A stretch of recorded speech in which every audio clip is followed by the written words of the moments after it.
campaigned in Telford as a youngster. Remember the great election victory of 1966 when we won the Wrekin by 800 votes after a massive campaign, knocking up till the last minute. We won.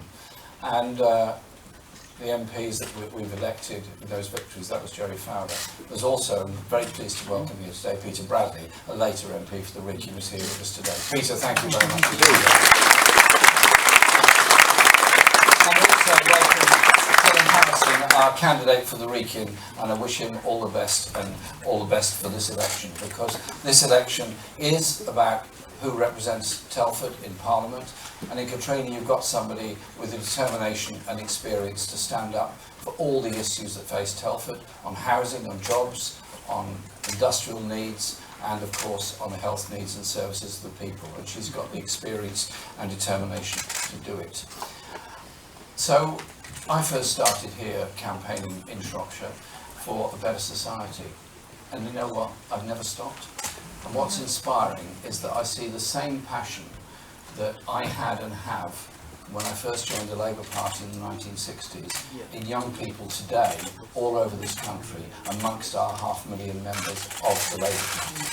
And this election campaign was called 1 week ago yesterday, when we in the Shadow Cabinet decided it was time to call an end to this nonsense, since the no to no deal strategy we'd adopted had been completely effective, and so we said now we'll have the election, so the danger of no deal is gone.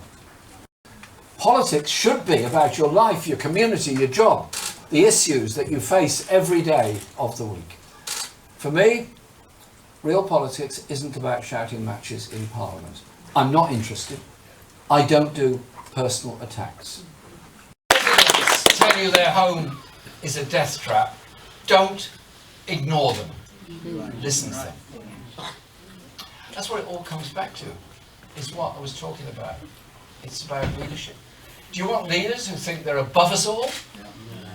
Who think the rules they make for everyone else don't apply to them? No. Or is good leadership really about listening as well as talking? I've spent my life travelling around this country and indeed many parts of the world. And I'm fascinated by the people I meet, the stories I hear, their life experience they share with me. And it's humbling when you meet people of great wisdom who didn't get the opportunity for education. There's often great wisdom amongst the poorest people. There's great wisdom amongst those that have been badly treated by society. So we shouldn't be passing by on the other side and ignoring what people tell us, because it's the only way you can learn about the world as people actually experience it.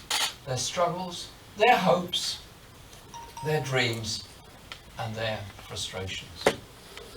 So I believe it's about compassion and understanding, not ego. I want to lead a government that's on your side, that puts power and wealth into the hands of the people, a government that works for you. On the question of health services in Shropshire, thank you for bringing that up. I'm old enough to remember when Telford didn't have a hospital. It was a campaign to get a hospital built. And I recognise the great work that's been done here. Great work that's been done in the A&E department, both here and in Shrewsbury. John Ashworth and I have discussed this many times. We've discussed it with the councils and obviously with Katrina as well. And I'm absolutely clear there needs to be A&E departments in both Shrewsbury and in Telford.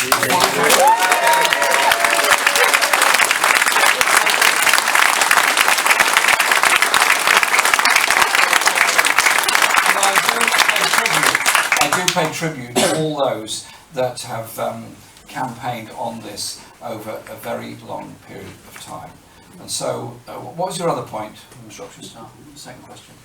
What did you think of the Health Secretary's proposal to replace the current service with an A&E local? Oh right, okay. Well, that really, I think I've given my answer on that already.